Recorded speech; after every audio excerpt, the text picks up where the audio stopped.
Any rideshare driver will tell you there are some passengers who kind of stick with you long after the ride is over. And I look forward to bringing you some of those stories. The one I want to bring you today, it'll be obvious why I'm doing it in here. That's on top of the fact it's rainy outside, and you guys have already seen enough videos where I'm sitting in my car in the rain, so this will be a nice break from that. But back to my passenger. One morning I got a call to pick someone up in a rather low-income neighborhood that was in sort of a semi-rural area. When I arrived, I could tell this is a place where there were a lot of people who were on hard times. On my way to the house, I passed another house that had a fresh eviction notice on the door, and I saw what looked like a family's belongings out on the front yard, and I knew rain was coming that day, so I felt pretty bad for them. But that really doesn't have anything to do with the story. I got up to the house, and this young, maybe 19, 20-year-old African-American gentleman comes out, and he gets in the car. And I apologized to him for the delay it took me getting to him. I explained that when I got the call, I had just dropped some people off at the Civil Rights Institute downtown. And I'm not really sure how we got from that to where we did, but I remember the conversation even 2 years later. We got to talking about race relations. And he explained that when he was a child, he kind of had this impression that all white people were bad.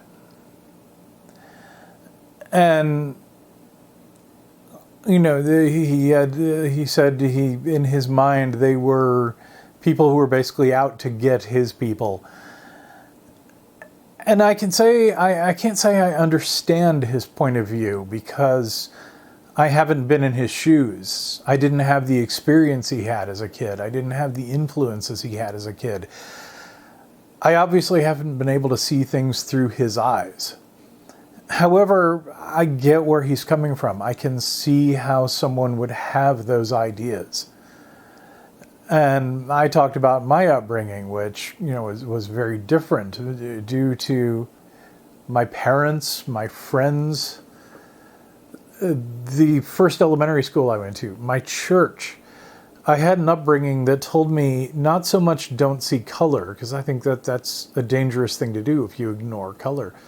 But it taught me to not see color and differences as a bad thing. I was taught to basically see color and differences, you know, as things that give us the uniqueness that we have, that make us interesting. You know, the way I thought even as a kid was I could see that people were different from me. I could see color, as I say. But I didn't look at it as something that should divide people. I looked at it as something where I could learn from people.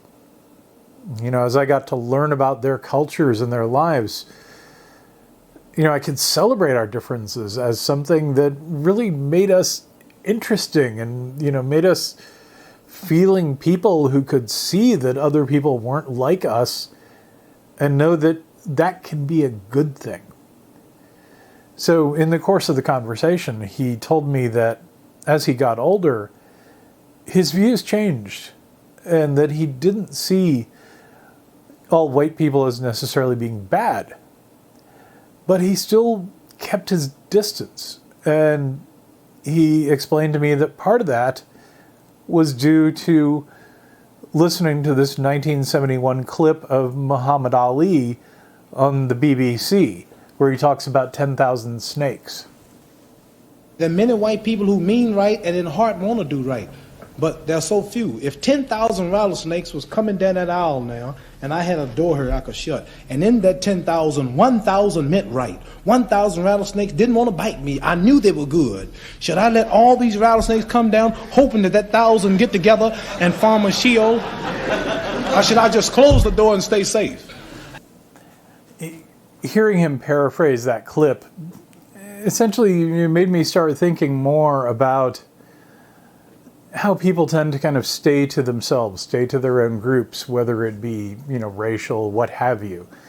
And, I always tried to understand that people do that, and I tried to understand why they do that. But that kind of, made me think about it a little more. Maybe you do accept that there are good and wonderful people, on the other side of a divide, but just for your own, safety, basically, you kind of stay to yourself. It was a very interesting conversation. And he went on to explain that his views changed later in life as well, basically becoming more accepting of letting people who weren't like himself deeper into his life. I think about that conversation frequently, and I think about one of the things that he said to me before he got out of my car. He said that ride was the very first time he had ever spoken about race and race relations with a white person. That sunk in. I had kind of a mixture of feelings. On the one hand, I was sad that he didn't feel he could have those kinds of discussions openly. Then again, there's the possibility that it had just never come up. He had never had the opportunity, which is a little easier for me to not so much to accept, but to feel okay about, I guess. But one thing that also struck me was I was extremely happy. I was honored that if he was going to have an experience like that for the first time, that I could be a part of it. That I could be the person with whom he first felt comfortable saying those things and talking about that sort of subject. That did my heart some good. I look forward to sharing more of these stories of passengers who have made a big impression on me. And of course, if you subscribe, it'll make it easier to get notifications when videos come out and stay in touch. And I look forward to your questions and your comments about some of these stories and some of the other things I'm sharing. And as always, thank you for watching.